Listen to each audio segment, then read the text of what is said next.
Ajarilah kami ini saling mengasihi. Ajarilah kami ini saling mengampuni. Ajarilah kami ini kasih-Mu ya Tuhan. Kasih-Mu kudus tiada batasnya. Ajarilah kami ini saling mengasihi. Ajarilah kami ini saling mengampuni. Ajarilah kami ini kasih-Mu ya Tuhan. Kasih-Mu kudus tiada batas. Shalom, salam sejahtera Bapak Ibu jemaat yang dikasihi Tuhan. Kita mengucap syukur hari ini kita bisa berjumpa lagi dalam ibadah sukacita. Hari ini kita beribadah dalam rangka memperingati hari Pentakosta atau pencurahan Roh Kudus, tetapi juga sekaligus dalam rangka bulan Oikumene, persekutuan gereja-gereja di Indonesia. Maka hari ini kita akan memakai tata ibadah bulan Oikumene dengan menggunakan tata ibadah Gereja Protestan Indonesia di Buol Toli-Toli, Sulawesi Tengah. Baik Bapak Ibu jemaat yang dikasihi Tuhan, mari kita mempersiapkan seluruh hidup kita. Kita mengambil saat teduh sejenak.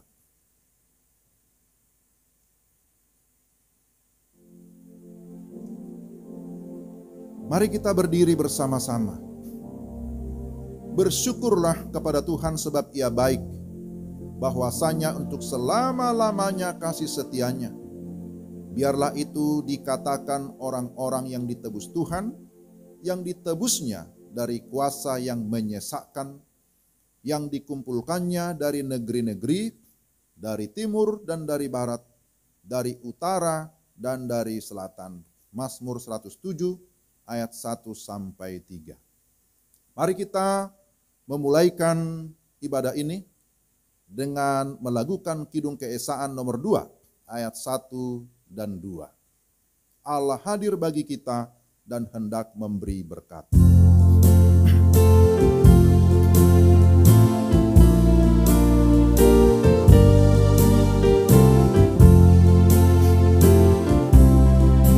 Allah hadir bagi kita dan hendak memberi berkat, melimpahkan kuasa Roh-Nya bagai hujan yang lebat. Dengan Roh Kudus ya Tuhan, umat-Mu berkatilah, perbarui hati kami, oh curahkan kurnia. Ayat yang kedua.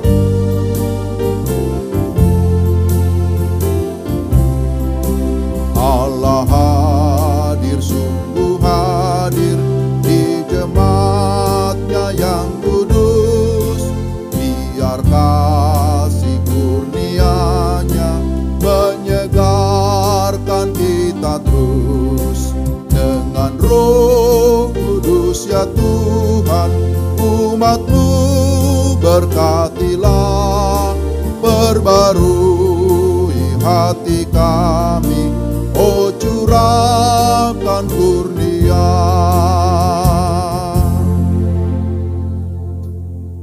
Marilah masing-masing kita dalam ibadah ini mengaku di dalam hati bahwa Allah yang Esa di dalam nama Bapa dan Anak dan Roh Kudus, Halik langit dan bumi, adalah sumber pertolongan kita. Kasih karunia, rahmat dan damai sejahtera dari Allah Bapa dan Kristus Yesus Tuhan kita menyertai engkau. Amin. Dengarkanlah firman Tuhan sebagai nas pembimbing. Lukas 10 ayat 33. Lalu datang seorang Samaria yang sedang dalam perjalanan ke tempat itu. Dan ketika ia melihat orang itu, tergeraklah hatinya oleh belas kasihan. Demikianlah nas pembimbing. Mari kita menyanyikan lagu Kasih Pasti Lemah Lembut.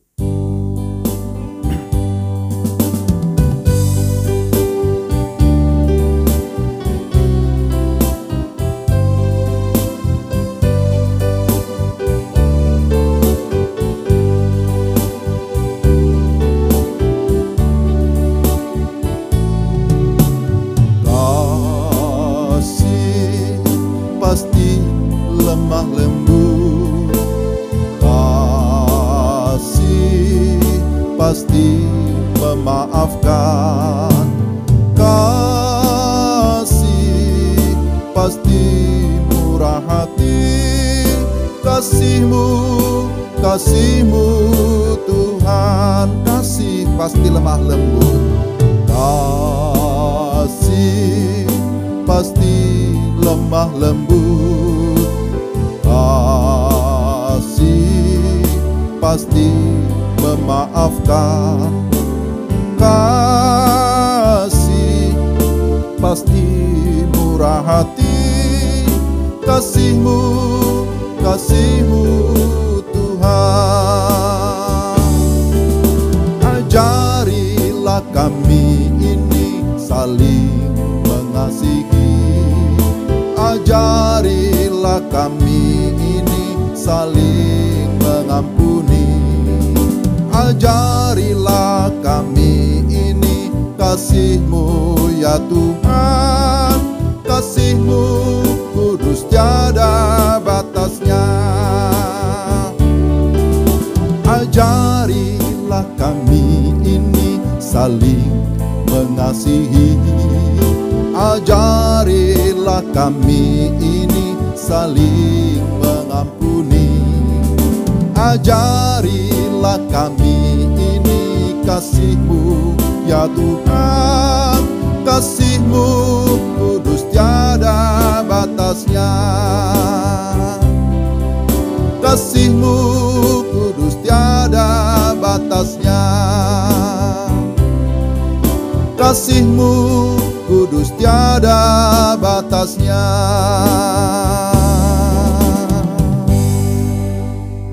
Jemaat silakan duduk dan mari kita masing-masing mengakui segala dosa kita dengan segala kerendahan hati. Dan kita mau memohon pengampunan dari Tuhan. Karena itu mari kita tunduk kepala, mari kita berdoa bersama-sama. Bapa di surga, dalam nama Tuhan Yesus, saat ini Tuhan, kami datang dengan segala kerendahan hati. Kami bersyukur kalau hari ini kami bisa beribadah bersama-sama dalam rangka kami mengingat karya-Mu di tengah-tengah gereja-Mu. Engkau memberikan kuasa Roh Kudus, Engkau memberikan hikmat, Engkau memberikan keberanian, sehingga orang-orang percaya sungguh menyaksikan akan kasih Tuhan yang ajaib. Kami juga bersyukur ya Tuhan, bahwa di tengah-tengah bangsa kami, Engkau menghadirkan banyak gereja, baik yang terhimpun di dalam persekutuan gereja-gereja di Indonesia, demikian juga aras yang lain. Dan hari ini semua gereja-gereja yang berada di lingkup PGI sedang merayakan bulan Oikumene. Kami berdoa supaya gereja-Mu sungguh-sungguh dapat memahami bahwa kami adalah satu kesatuan, bahwa kami adalah gereja Kristus yang Tuhan hadirkan untuk menjadi saksi, untuk bisa sungguh-sungguh hadir di tengah-tengah dunia ini menjadi garam dan terang. Namun ya Tuhan, kami juga sungguh menyadari bahwa kami belum melakukan tugas gereja secara maksimal. Karena itu kami juga memohon kiranya Engkau berkenan mengampuni kami. Jikalau dalam perjalanan gerejamu ada hal-hal yang tidak sesuai dengan kehendak-Mu, bahwa kami belum melakukan amanat-Mu secara sungguh-sungguh. Kami memohon supaya Engkau kiranya berbelas kasihan. Engkau senantiasa mengampuni kami, gereja-Mu, orang-orang percaya, atas segala tingkah laku, perbuatan, perkataan, sikap yang tidak menjadi berkat bagi dunia ini, yang tidak menyenangkan hati Tuhan. Maka di dalam segala kesadaran kami datang kepadamu. Kuduskanlah kami gereja-Mu, perbaruilah kami ya Tuhan, supaya kami sungguh-sungguh melakukan apa yang Tuhan mau, apa yang Tuhan kehendaki, supaya sungguh kehadiran gereja-Mu boleh menjadi berkat bagi banyak orang, dan di dalamnya nama Tuhan dimuliakan. Terima kasih Tuhan, kami sungguh percaya Engkau mengasihi kami dan Engkau mengampuni kami, karena kami datang kepadamu hanya di dalam nama Kristus Yesus, Tuhan dan Juru Selamat satu-satunya. Amin. Dengarkanlah berita anugerah. Barang siapa mengaku dosa dengan sungguh-sungguh kepada Tuhan, ia akan diampuni. Tuhan berfirman, sekalipun dosamu merah seperti kirmisi, akan menjadi putih seperti salju. Sekalipun berwarna merah seperti kain kesumba, akan menjadi putih seperti bulu domba. Demikianlah berita anugerah bagi kita. Jemaat yang dikasihi Tuhan, kita mengucap syukur oleh karena Tuhan memberikan kepada kita jaminan pengampunan, tetapi juga jaminan keselamatan. Maka sebagai anak-anak Tuhan, mari kita terus mengikuti perintah-Nya, melakukan apa yang sesuai dengan firman-Nya. Karena itu mari kita mempersiapkan seluruh hidup kita. Kita mau mendengarkan firman. Mari kita terlebih dahulu memuji Tuhan. Roh Kudus, Kau hadir di sini. Kita memohon supaya Roh Kudus memenuhi hati kita dengan damai dan sukacita, memimpin kita ketika kita mendengarkan firman-Nya.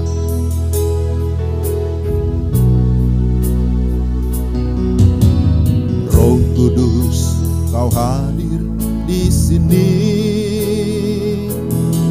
Roh Kudus, Ku mengasihi-Mu. Kau lembut, Kau manis, Kaulah penghiburku, penolongku, diutus Bapakku. Roh Kudus, Kau hadir di sini. Roh Kudus, Kau hadir di sini. Roh Kudus, Ku mengasihi-Mu. Kau lembut, Kau manis, Kaulah penghiburku, penolongku, diutus Bapakku. Ku buka hati untuk Roh-Mu Tuhan. Ku buka hati menyembah-Mu Yesus. Jamahlah kami, penuhi kami dengan kuasa Allah Maha Tinggi. Ku buka hati untuk Roh-Mu Tuhan. Ku buka hati menyembah-Mu Yesus. Jamahlah kami, penuhi kami dengan kuasa Allah Maha Tinggi. Jamahlah kami, jamahlah kami, penuhi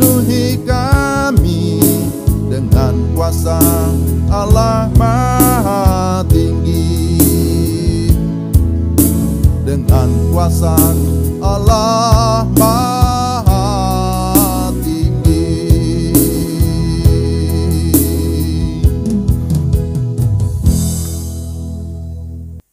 Mari kita berdoa sebelum kita membaca dan merenungkan firman Tuhan. Bapa di surga, dalam nama Tuhan Yesus, terima kasih ya Tuhan untuk kesempatan mendengarkan firman-Mu. Kami berdoa memohon pertolongan Allah Roh Kudus. Kiranya berkenan menerangi hati kami, memberikan hikmat dan pengertian, supaya kami dapat memahami firman-Mu dengan baik. Pimpin kami semua, baik hamba-Mu yang menyampaikan, demikian pun semua jemaat-Mu yang mendengarkan kebenaran firman-Mu. Di dalam nama Tuhan Yesus, kami sudah berdoa dan bersyukur. Amin. Mari kita membuka Alkitab kita. Pembacaan firman Tuhan diambil dari Kisah Para Rasul pasal yang ke-11. Kisah Para Rasul 11 ayat yang ke-26 sampai dengan ayat yang ke-30. Kisah Para Rasul 11 ayat 26 sampai 30, demikian firman Tuhan. Mereka tinggal bersama-sama dengan jemaat itu 1 tahun lamanya sambil mengajar banyak orang. Di Antiokialah murid-murid itu untuk pertama kalinya disebut Kristen. Pada waktu itu datanglah beberapa nabi dari Yerusalem ke Antiokia. Seorang dari mereka yang bernama Agabus bangkit dan oleh kuasa Roh ia mengatakan bahwa seluruh dunia akan ditimpa bahaya kelaparan yang besar. Hal itu terjadi juga pada zaman Claudius. Lalu murid-murid memutuskan untuk mengumpulkan suatu sumbangan sesuai dengan kemampuan mereka masing-masing dan mengirimkannya kepada saudara-saudara yang diam di Yudea. Hal itu mereka lakukan juga dan mereka mengirimkannya kepada penatua-penatua dengan perantaraan Barnabas dan Saulus. Demikian pembacaan firman Tuhan. Berbahagialah kita yang mendengar firman dan memelihara dalam kehidupan kita sehari-hari. Amin. Shalom Bapak Ibu jemaat yang dikasihi Tuhan. Apa kabar hari ini? Saya berharap kita tetap bersukacita, tetap bersemangat sekalipun masih ada pandemi COVID-19. Kita tetap bergairah untuk mendengarkan firman Tuhan, karena firman Tuhanlah yang akan meneguhkan iman kita dan juga memberikan kita kekuatan dan penghiburan. Saudara-saudara yang dikasihi Tuhan, sebagaimana saya sudah singgung tadi di awal, bahwa hari ini gereja memperingati hari yang sangat bersejarah, hari Pentakosta, tentang pencurahan Roh Kudus, yang juga sering disebut sebagai hari lahirnya gereja. Tetapi selain itu, hari ini juga gereja-gereja di bawah keanggotaan atau naungan PGI juga beribadah memakai tata ibadah oikumene. Dan hari ini kita memakai tata ibadah Gereja Protestan Indonesia Buol Toli-Toli, Sulawesi Tengah.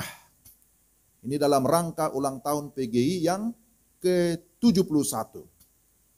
Jadi dalam bulan Oikumene ini ada tema yang sudah ditentukan.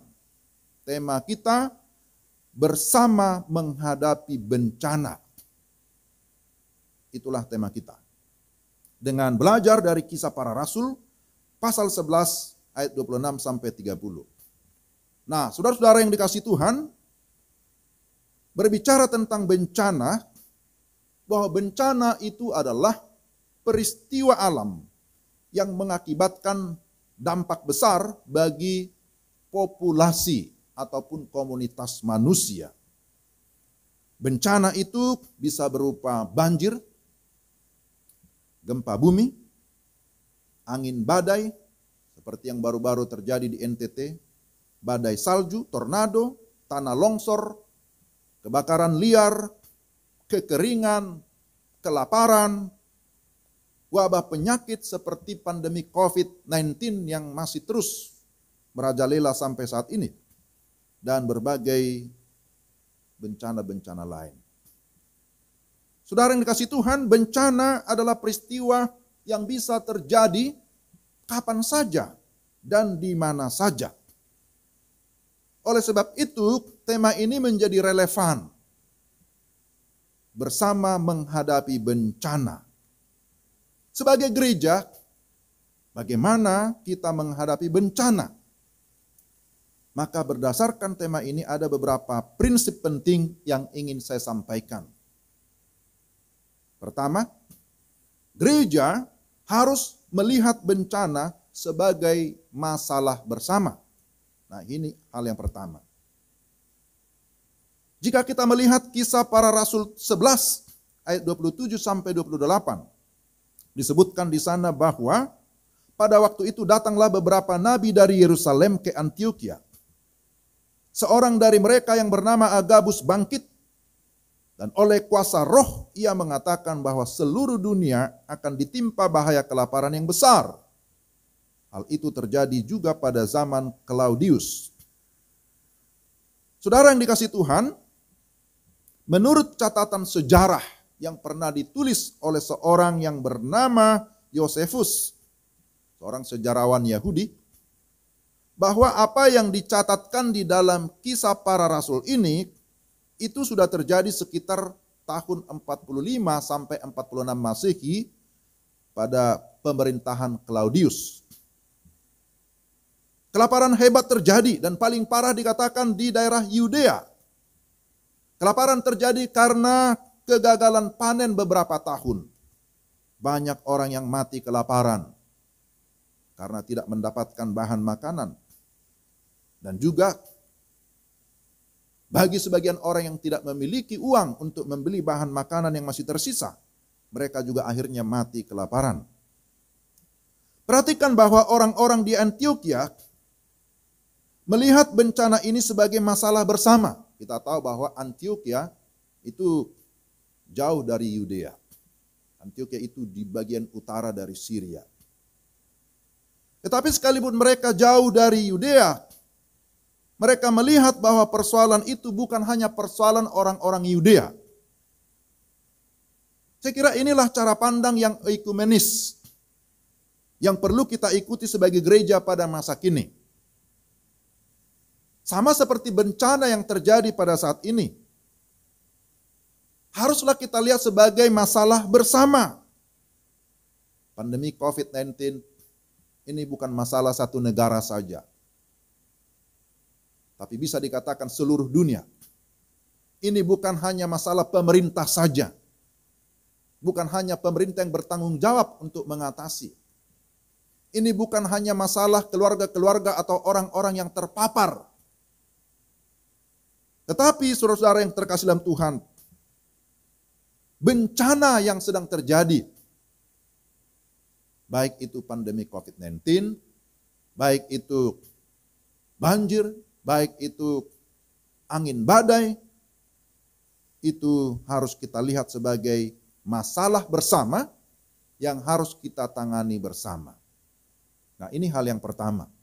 Gereja harus melihat bencana yang terjadi di tengah-tengah dunia ini, di tengah-tengah negeri kita, sebagai masalah kita bersama. Sehingga gereja tidak boleh hanya berpangku tangan dan diam. Itu yang pertama. Tapi yang kedua, gereja harus peduli dan tanggap menghadapi bencana. Saudara yang dikasihi Tuhan, sebagai orang percaya atau sebagai orang Kristen, di sini disebutkan bahwa orang-orang percaya, murid-murid itu adalah Kristen, pengikut Kristus. Sebagai orang percaya, maka jemaat Antiokhia ketika mendengar bencana mereka tidak hanya diam saja. Saya yakin mereka pasti berdoa. Kita juga berdoa ya. Pada saat ini banyak kita berdoa. Tetapi ternyata mereka langsung mengambil tindakan. Dalam ayat 29, lalu murid-murid memutuskan untuk mengumpulkan suatu sumbangan sesuai dengan kemampuan mereka masing-masing dan mengirimkannya kepada saudara-saudara yang diam di Yudea. Perhatikan di sini saudara, bahwa mereka mengambil langkah ataupun tindakan. Dan di sini kalau kita lanjutkan ayat yang ke-30, hal itu mereka lakukan juga dan mereka mengirimkannya kepada penatua-penatua dengan perantaraan Barnabas dan Saulus. Jadi di sana ada Paulus dan Barnabas yang menjadi relawan untuk meneruskan bantuan kepada orang-orang di Yudea melalui para penatua atau para pemimpin-pemimpin gereja. Kemudian setelah itu akan diteruskan kepada anggota atau kepada orang-orang yang membutuhkan bantuan. Sebagaimana kita lihat dalam ayat 30. Saudara yang dikasihi Tuhan, perhatikan di sini bahwa mereka memberi. Mereka memberi sesuai dengan kemampuan masing-masing. Artinya bahwa mereka memberi bukan dengan keterpaksaan, bukan dalam tekanan, tapi mereka memberi secara sukarela. Lalu kemudian mereka mengirimkannya. Mereka tidak menahannya, mereka tidak menyimpannya, tetapi mereka mengirimkannya. Saudara yang terkasih dalam Tuhan, ada ungkapan yang pasti saudara pernah mendengarkan, bahwa mengasihi berarti memberi. Ada seorang mantan Perdana Menteri Inggris yang bernama Winston Churchill. Dia pernah mengatakan begini, kita hidup dari apa yang kita dapatkan, tetapi kita membuat kehidupan dari apa yang kita berikan. Nah, ini adalah satu kalimat bijak ya. Kita hidup dari apa yang kita dapatkan, tetapi kita membuat kehidupan dari apa yang kita berikan. Jadi, saudara yang dikasihi Tuhan, ini adalah satu pengalaman yang memperkaya kerohanian gereja. Bahwa kita harus meyakini bahwa ada berkat baik dalam memberi maupun dalam menerima. Tetapi di dalam Kisah Para Rasul dikatakan jauh lebih berbahagia memberi daripada menerima. Ada berkat ketika kita memberi, tentu juga menjadi berkat ketika kita menerima. Apabila kita melakukannya dengan kasih yang Tuhan anugerahkan di dalam kehidupan kita masing-masing. Hendaklah kasih Allah yang mendorong kita ataupun yang mengendalikan kehidupan kita sehingga kita memiliki kepedulian terhadap orang-orang lain yang sedang mengalami penderitaan. Gereja, kita, saudara dan saya dituntut untuk peduli dan tanggap menghadapi bencana.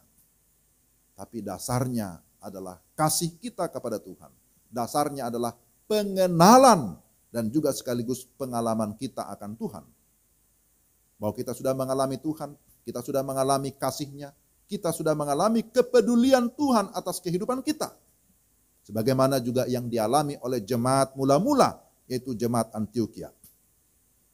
Mereka mengalami kasih Tuhan, maka saatnya mereka juga mau bertumbuh di dalam kasih.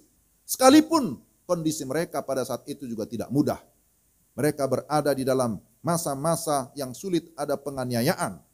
Tetapi mereka tetap percaya bahwa ketika mereka sungguh-sungguh di dalam Tuhan, Tuhan pasti akan memelihara. Tuhan memberkati kehidupan mereka. Itu yang kita lihat. Dan yang ketiga, saudara-saudara, gereja atau orang Kristen harus menjadi saksi di dunia ini. Ada hal yang menarik untuk kita perhatikan di dalam ayat 26. Di sana dikatakan, di Antioquia lah murid-murid itu untuk pertama kalinya disebut Kristen. Berarti sebelum itu tidak disebut Kristen. Kata Kristen atau Kristianos di dalam bahasa Yunani artinya pengikut Kristus. Sebagai orang Kristen, di era awal kekristenan itu mengandung stigma atau konotasi negatif. Mereka menjadi komunitas yang sering diejek. Karena berbeda dengan gaya hidup masyarakat pada umumnya. Masyarakat pada umumnya hidup di dalam gaya hidup yang hedonis. Hidup di dalam budaya yang korup itu biasa saja. Hidup di dalam egosentris, mementingkan diri, yang penting senang. Tetapi ketika muncul komunitas Kristen, mereka tampil beda. Mereka memiliki kehidupan yang sungguh-sungguh mengikuti teladan Kristus. Dan karena itu mereka menjadi sasaran kecurigaan, sasaran ejekan, sasaran fitnah. Jikalau kita baca di dalam 1 Petrus pasal 4 ayat 3-4, di sana juga dikatakan bahwa orang-orang Kristen mula-mula mengalami penderitaan, mereka menjadi sasaran fitnah. Dalam konteks sosial yang demikian, komunitas Kristen, saudara-saudara, menunjukkan perbedaan bahwa mereka mau menjadi saksi Kristus, saksi kebenaran di tengah-tengah dunia yang penuh dengan kegelapan. Komunitas Kristen tidak menjadi eksklusif, tidak menutup diri. Mereka tidak menarik diri dari dunia, lalu bersembunyi, tidak demikian. Tetapi justru mereka terbuka dan mau menjadi garam dan terang bagi dunia. Orang-orang Kristen menunjukkan cinta kasihnya kepada masyarakat yang sedang menderita. Dan tentu inilah ajaran Tuhan kita Yesus Kristus. Supaya kita mengasihi satu dengan yang lain. Mengasihi Tuhan Allah, tetapi juga mengasihi sesama seperti diri kita sendiri. Inilah ajaran yang disampaikan oleh Yesus orang Nazaret itu. Dan Yesus sendiri, dia tidak hanya memberikan bantuan, tidak hanya memberi orang-orang yang kelaparan dengan makan, dengan minum, tidak hanya memberikan kesembuhan secara fisik, tetapi yang terutama bahwa Yesus Kristus memberikan dirinya. Dia rela menderita dan mati untuk menebus manusia yang sudah berdosa dan memberikan kehidupan yang baru, kehidupan rohani yang kekal. Saudara yang dikasihi Tuhan, gereja hadir di tengah-tengah dunia ini menjadi garam dan terang melalui segala perbuatan-perbuatan yang baik. Maka ketika gereja hadir, di sana Tuhan dimuliakan. Dan memang inilah yang merupakan tujuan utama mengapa gereja ada di dunia. Gereja ada untuk kemuliaan Tuhan. Gereja hadir untuk memuliakan Tuhan. Saudara yang dikasihi Tuhan, apa yang merupakan kesimpulan dan aplikasinya? Gereja atau umat Kristen hendaknya menyadari bahwa kehadirannya di tengah-tengah dunia ini bukan kebetulan, tetapi ada karena Roh Kudus. Roh Kuduslah yang melahirbarukan gereja. Roh Kuduslah yang memberikan kuasa. Roh Kuduslah yang memberikan hikmat. Roh Kuduslah yang memberikan karunia-karunia rohani untuk bisa melayani. Jadi gereja yang hidup adalah gereja yang mengandalkan Roh Kudus. Maka sebagai gereja yang hidup, maka harus tetap menunjukkan kepeduliannya, tanggap terhadap segala bencana, terhadap segala situasi yang terjadi di tengah-tengah dunia ini. Sebagai salah satu contoh, sebagaimana yang kita baca Kisah Para Rasul 11, itulah jemaat Antioquia yang peduli terhadap bencana yang terjadi pada masa itu, yaitu bencana kelaparan yang disebutkan melanda dunia dan lebih parah terjadi di daerah Yudea. Tentu di atas semuanya Kristus menjadi teladan utama kita. Apa yang jemaat pada saat itu jemaat Antioquia lakukan, meskipun mungkin dalam skala kecil, tetapi itu mengungkapkan solidaritas oikumenis, wujud kepedulian yang terarah kepada korban-korban bencana. Ya, jadi mari kita mengikuti jejak jemaat Antioquia, jemaat mula-mula yang dicatat di dalam Alkitab. Gereja-gereja di sepanjang sejarah mempunyai panggilan dan misi yang sama. Untuk apa? Untuk mewujudkan cinta kasih Kristus kepada dunia ini, kepada para korban bencana dalam beragam bentuknya, baik bencana alam maupun bencana kemanusiaan. Dan kita melihat bahwa gereja perlu hadir di sana. Gereja bukan hanya perlu hadir, gereja harus hadir untuk menjadi berkat. Tanpa kita harus membeda-bedakan identitas etnis atau suku. Tanpa membeda-bedakan agama, kamu dari agama mana. Tanpa membeda-bedakan status sosial satu dengan yang lain. Tetapi gereja harus hadir menyatakan cinta kasih daripada Kristus. Dalam kondisi saat ini, kita bisa menyatakan kondisi dunia dalam kondisi darurat. Maka kondisi darurat dalam menghadapi bencana saat ini harusnya menjadi kesempatan bagi gereja untuk mewujudkan cinta kasih. Menjadi kesempatan bagi gereja untuk bersaksi. Menjadi kesempatan bagi gereja untuk memberikan dukungan. Baik dukungan doa, dukungan moral, maupun dukungan material terhadap saudara-saudara kita yang mengalami penderitaan, yang mengalami bencana. Kesadaran bahwa kita semua harus bertanggung jawab, harus bersama-sama menghadapi bencana. Ini akan memperkokoh ikatan persaudaraan dan juga mempertajam visi oikumenis untuk turut menjadi sesama bagi orang lain. Kita harus hadir menjadi sesama dengan menunjukkan kepedulian dan tindakan nyata, memberikan perhatian yang tulus kepada orang lain. Saudara yang dikasihi Tuhan, memberikan perhatian yang tulus kepada orang lain, itu masih tetap menjadi rumus yang terbaik untuk menjalani kehidupan Kristen yang bahagia dan berguna, baik secara pribadi maupun komunitas. Karena itu saudara, mari kita bersyukur hari ini kita bisa mendengarkan firman Tuhan. Kita mengingat akan karya Roh Kudus di dalam gerejanya.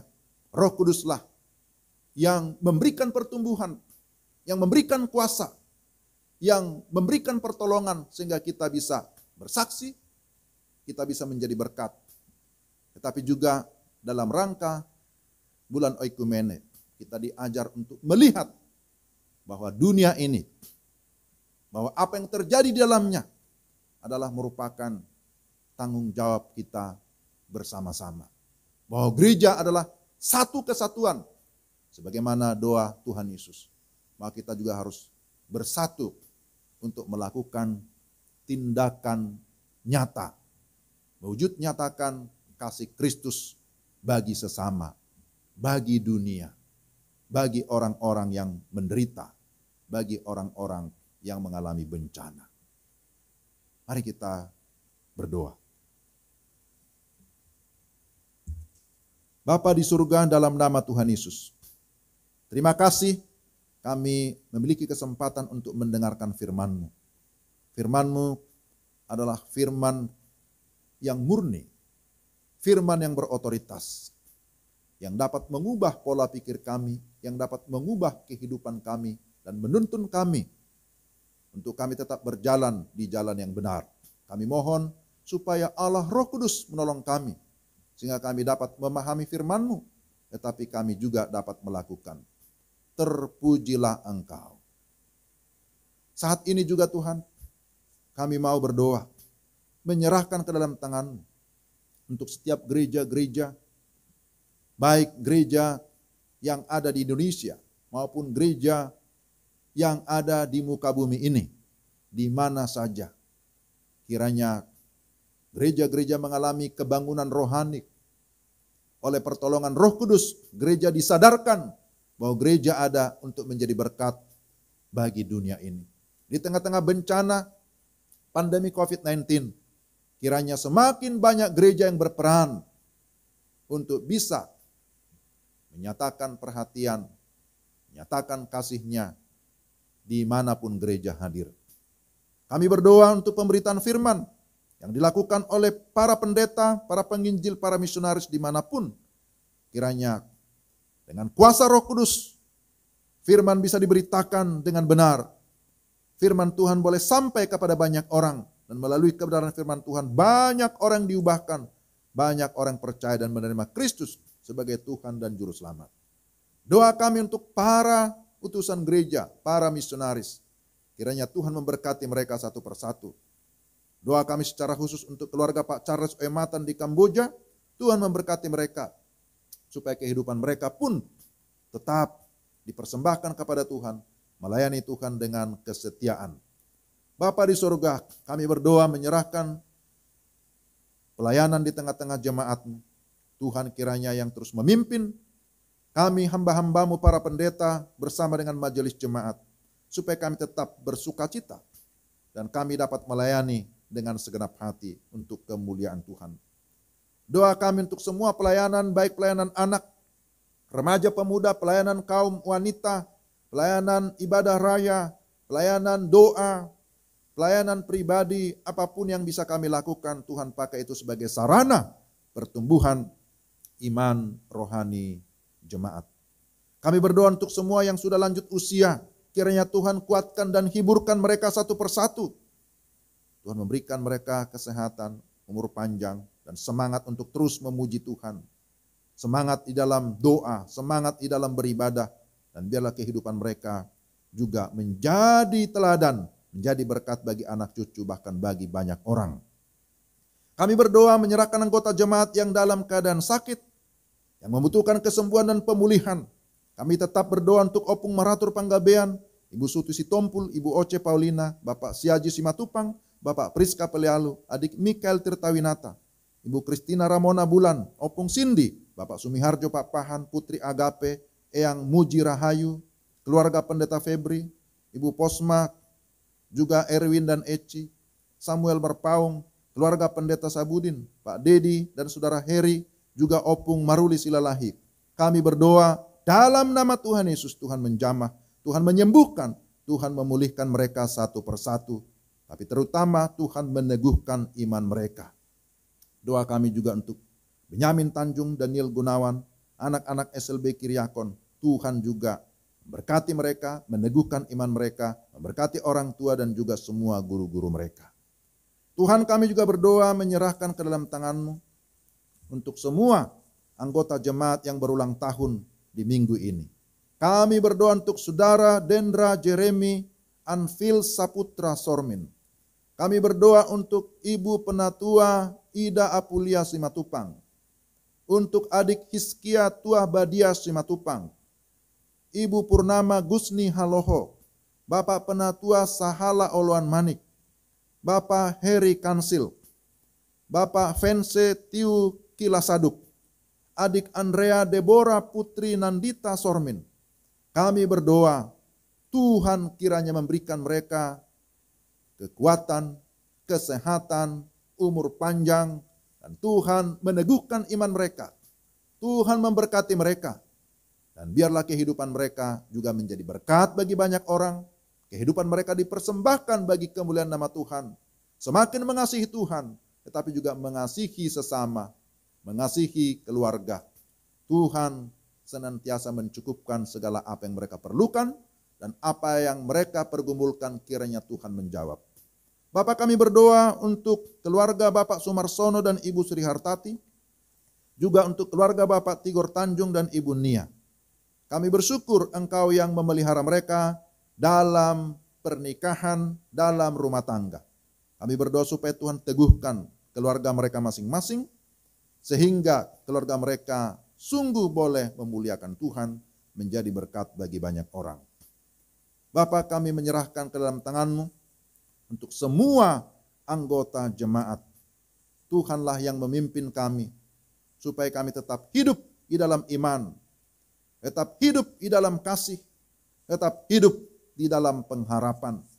Doa kami juga untuk gereja-Mu di tempat ini, Pokpukris, Tuhan tolong dalam segala pengembangannya. Untuk semua kebutuhan untuk pembangunan Tuhan mencukupkan. Demikian juga kami berdoa untuk bangsa dan negara kami, berdoa untuk pemerintah kami. Tuhan memberkati dalam semua pembangunan, juga dalam program vaksinasi yang sedang berjalan.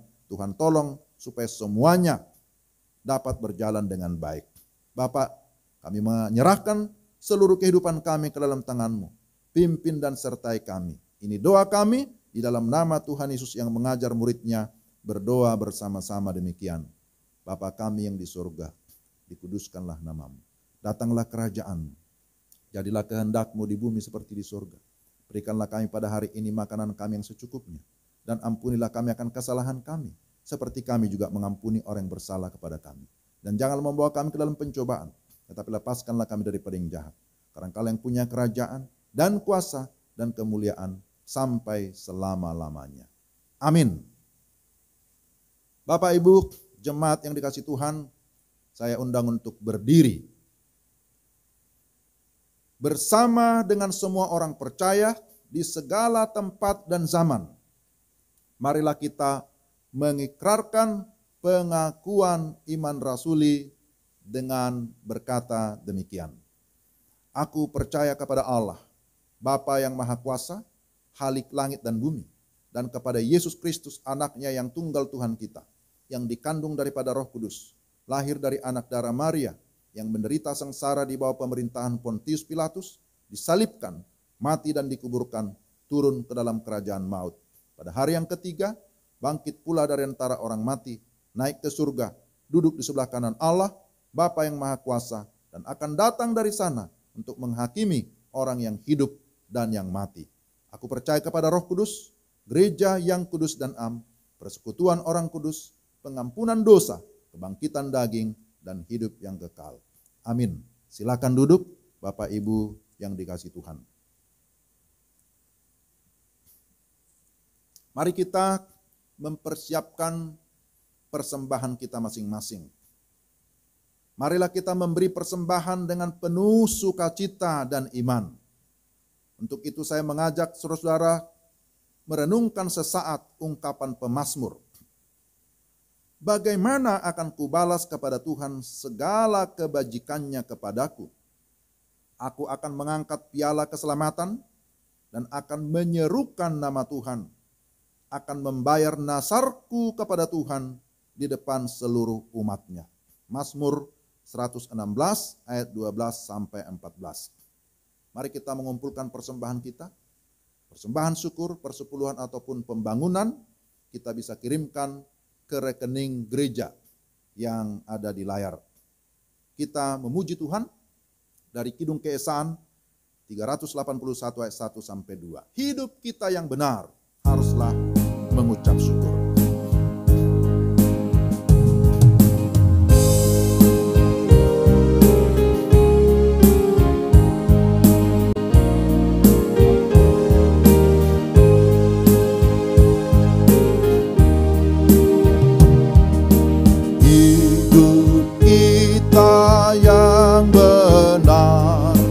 Haruslah mengucap syukur dalam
Mari kita berdiri bersama-sama, kita akan masuk dalam doa persembahan.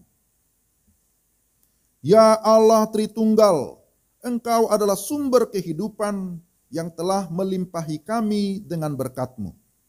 Engkau telah mengajar kami memberi sebagian dari yang kami miliki untuk kepentingan pekerjaan pelayanan-Mu demi keadilan, belas kasihan, dan kesetiaan. Ada pula dari antara kami jemaat-Mu yang tidak dapat memberi, tetapi kasih dan setia-Mu tidak pernah meninggalkan kami. Biarlah di dalam kasih dan setia-Mu, kami selalu belajar untuk mengambil bagian dalam pekerjaan pelayanan gereja-Mu, dalam sukacita, tanpa pernah merasa khawatir akan janji pemeliharaan-Mu. Ya Tuhan, terimalah persembahan kami, dan dipermuliakanlah nama-Mu. Amin. Bapak Ibu jemaat yang dikasihi Tuhan, kita masih tetap berdiri dan kita mendengarkan firman Tuhan sebagai nas pengutusan bagi kita. Kolose pasal 3 ayat 14 sampai 17. Dan di atas semuanya itu kenakanlah kasih sebagai pengikat yang mempersatukan dan menyempurnakan.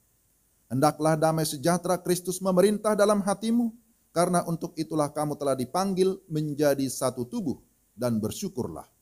Hendaklah perkataan Kristus diam dengan segala kekayaannya di antara kamu, sehingga kamu dengan segala hikmat mengajar dan menegur seorang akan yang lain, dan sambil menyanyikan mazmur dan puji-pujian dan nyanyian rohani, kamu mengucap syukur kepada Allah di dalam hatimu.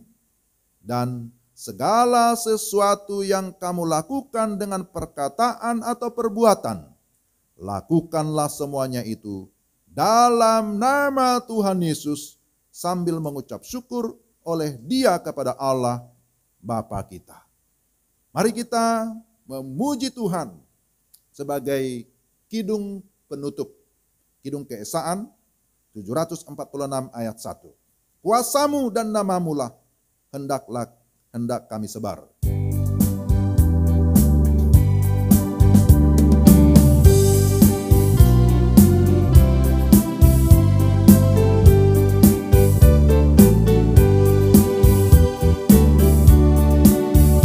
Kuasa-Mu dan nama-Mu lah hendak kami sebar, dan karena itu ya Tuhan, kami takkan gentar. Bagaikan padi segenggam, mestilah busuk dipendam, supaya tumbuh dan segar di panas surya memekar. Berbuahlah, tuaian pun besar. Kuasa-Mu dan nama-Mu lah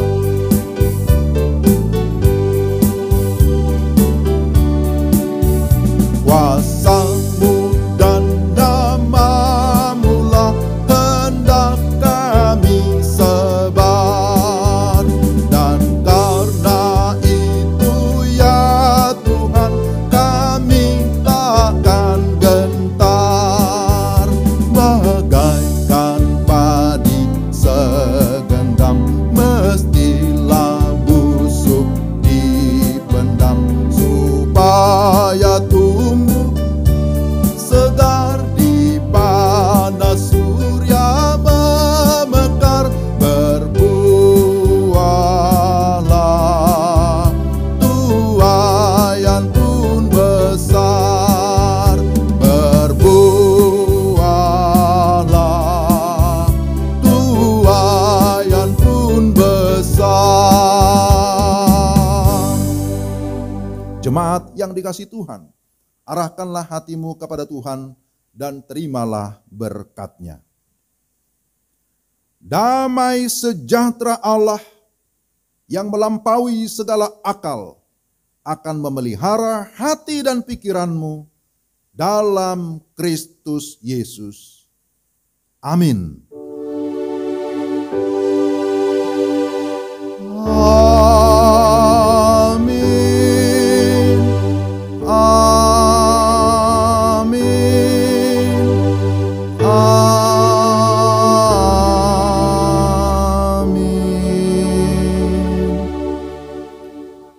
Silakan duduk Bapak Ibu yang dikasihi Tuhan, dan masing-masing kita bersyukur ibadah kita hari ini sudah selesai dan berjalan dengan baik.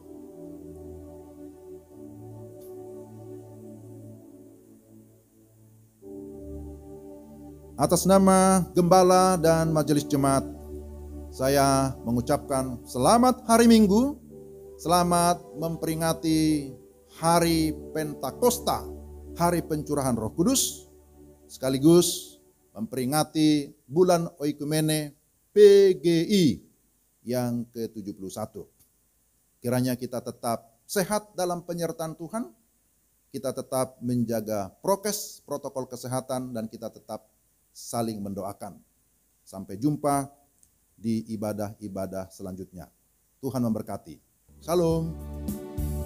Kuasa